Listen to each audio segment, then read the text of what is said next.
Hello students, welcome you all to the biology series of class 10. I have discussed about the monohybrid cross and dihybrid cross in genetics.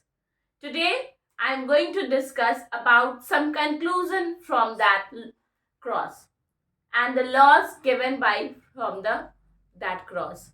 So that law which is being concluded from that monohybrid and dihybrid cross are also known as Mendel's law or laws of Mendel. So from that three laws has been concluded. The laws are, first law is law of dominance. Law of dominance. Second law was laws of segregation. Third law was law of independent assortment. So these law has been concluded from the monohybrid cross and dihybrid cross of Mendel. So first law, law of dominance, was concluded from monohybrid cross. As we were crossing the two traits. One the dominant and another one was recessive. So when we cross the dominant trait and recessive trait, means dominant was the tall and recessive was the dwarf. So after mating in first generation, we were getting one capital T and one small t. The capital T and small t, in that what happened, the capital T, the dominant one, always express that expression. Means capital T and small t shows the dominant character, because the dominant character suppress the recessive one. So this character is not been expressed, so and the dominant one is only expressed. So this was about the law of dominance. Now coming to the law of segregation. In this law, what happened? Two gametes are independently segregated. Means if we take the tall plant and if we take a dwarf plant, what happened? The gametes are being separated. Means they are segregated. The one gamete is capital T and another gamete is the small t. Like this happens at the time of meiosis. What happened? The chromosome, which are being 46 in number in human, like 46 pairs. So what is being done? 46 pairs. So 46 in male and 46 in female. So what happened? 23 from male and 23 from female. So in the process of meiosis, the gamete is being halved, or they segregates to form a new progeny, or they form a new gamete. This was about the law of segregation. Now coming to the law of independent assortment. Independent assortment is concluded from dihybrid cross.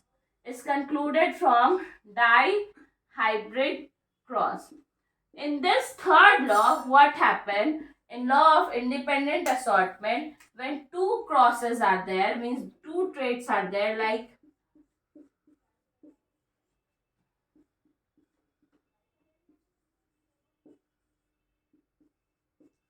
when two traits are there, one dominant and one recessive, they form in F1 generation capital and small. After that, they independently forms a new character. They always forms like YR, small y, capital R, small y, YR,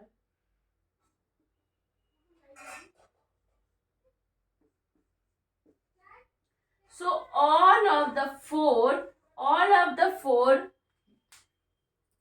are different, means they are present in 1:1:1:1 ratio, means all of them have their independent existence, like they are not same to each other. Like this is capital Y and capital R, means yellow and round. This is capital Y, means yellow and wrinkled. This is what? Small y and capital R, means this is green and round. This is green and wrinkled. So all the four products which are being obtained after F1 generation, in the F2 generation are different, and they are present in 1:1:1 ratio. So this ratio is what is about the independent assortment, means existence of independently. So these three laws is being derived from the conclusion of the monohybrid and dihybrid cross given by the Mendel. Now let's come to a very important and next topic, that is sex determination. Sex determination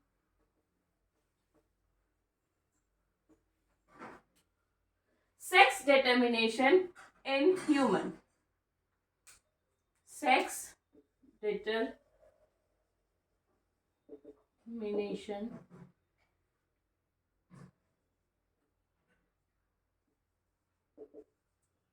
in human.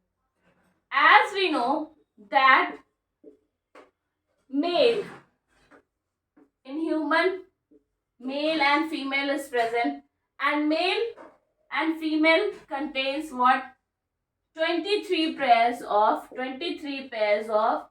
chromosome. 23 pairs of chromosome, in which 22 pairs are autosome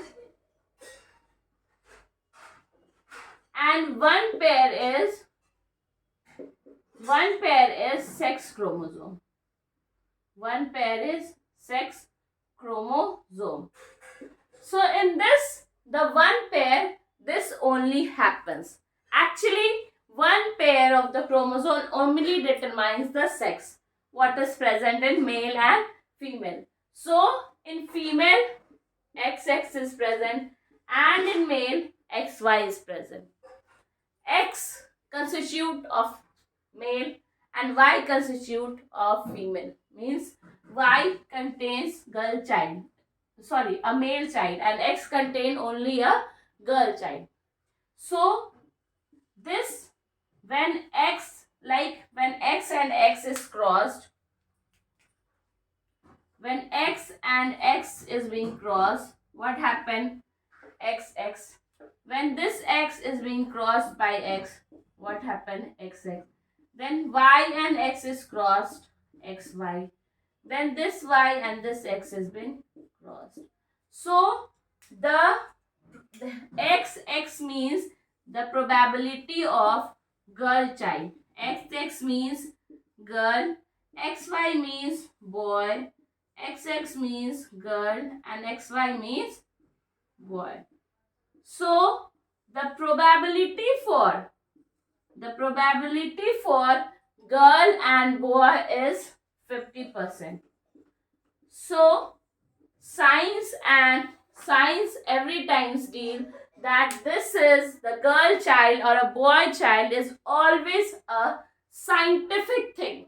It's not in a hand of anything. So always who is responsible for the girl or a boy?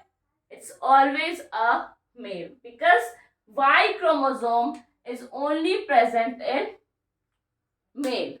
So the probability for girl or a boy child is only 50%. Is always 50%. Not only, it's always 50%. So I hope you all have understood the sex determination in human. How the sex is being determined in human beings.